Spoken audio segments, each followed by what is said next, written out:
The government is essentially has acknowledged this. DPM Taman had an interview with our website Singapore Politics, and this is what he said. The reality is that we just cannot continue relying on foreign workers. And even in those industries which we know are dominated by foreign workers, something has to be done. Reduce reliance on manpower, and not just on foreign workers. So whether it's cranes, automated fried rice machines. I mean, if you go to Changi Airport, T1, I don't know if you have eaten at this place called Ruyi.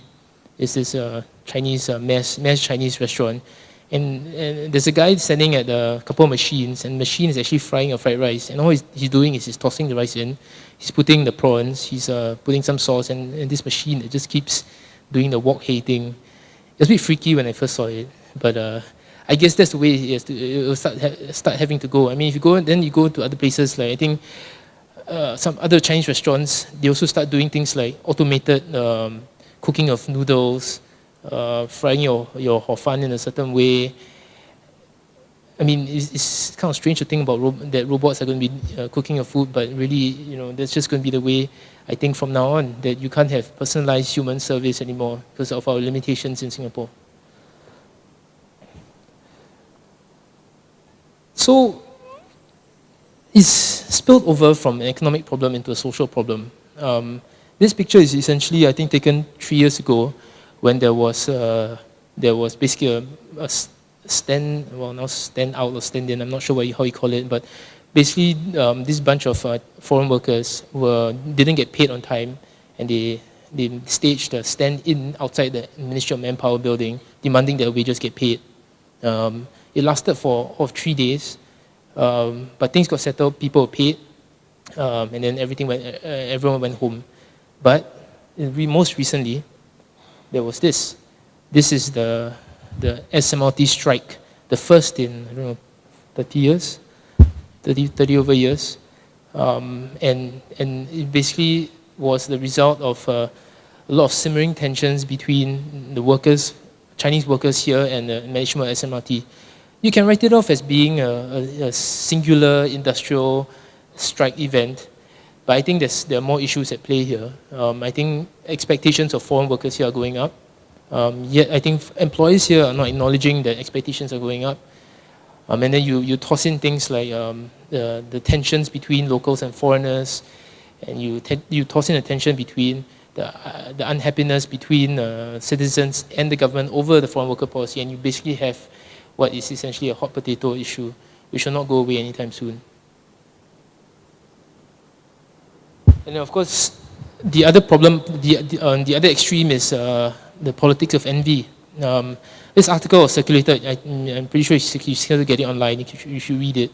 It's basically reciting this reporter's journey into Pangaea. And there's a Wall Street Journal which went viral in Singapore. And he painted this lavish lifestyle of people who went there and bought $60,000 bottle of champagne, and spend $200,000 a night without blinking an eyelid, where people like Eduardo Severin, the guy who co-created Facebook, would hang out. And we have that, I mean, this article is basically painting the image that we had all that top 1%, what we know as, some economists call it the top 1% of people living out basically what is utopia in Singapore, where basically the rest of us have no sight, will have not have experience into this lavish lifestyle. You can call it a bit exaggerated or dramatized, but I think some of this is true, and you can see it by if you drive along the roads, people driving Ferraris at I don't know, Farrer Road, and you see BMWs parked at HDB car parks, and you wonder where are these people getting their money from? So I'm just going to leave you with some questions and some challenges. Now, as Iggy pointed out, this need to pull back foreign workers has resulted in slow growth. We grew, I think, something like 1.4% last year. This year, we're estimated to grow between 1% and 3%. And if you rewind 20 years ago, we were growing at easily 8%. So that's a sharp drop from the kind of growth that we used to see the questions are, if you're growing at this pace, can we still create jobs, quality jobs for people like you when you graduate and go into the workforce? What is the prospect for people like you? And on top of that, more and more Singaporeans are going to graduate with a degree, basically what we call the PMETs, the professional managers, executive and technical staff, people with qualified degrees going out there to compete for the same jobs, and 2/3 of your cohort will be PMETs. Can we create enough white-collar jobs for everyone to satisfy your aspirations? What do you want to be when you grow up? Do you want to be a doctor? Everyone wants to be a doctor, a lawyer, a teacher, but no one wants to be a construction supervisor or someone working in the restaurant. But are there enough jobs that to fit your aspirations? And that's the biggest question I think everyone needs to start asking themselves. And the government is especially grappling with this problem. On top of that, we also have an aging workforce. If you look around, I think right now I think the ratio of working people to people who are officially retired is something like 7:1. By the time you guys go to work, you'll be 4:1. And then if the birth rate continues as it is and we don't supplement or improve our fertility, it's going to drop to 2:1, 3:1. And that means that that your cohort, your generation is going to pay a lot more taxes than mine and your parents' generation. How are we going to manage that? And there's another big problem that I think we have to confront. Can we fix our productivity? We've just started on this drive. I'm not sure whether this year we'll see an uptick in productivity, but it's going to be a big problem. If you don't fix it, then if you don't fix our productivity, we continue to restrict foreign workers. What this means is that prices are going to rise, inflation is going to jump, and then the burden is again going to come down on the regular guy who has to pay, instead of $2.50 or $3 for the chicken rice, pay $6 for a small pack of chicken rice.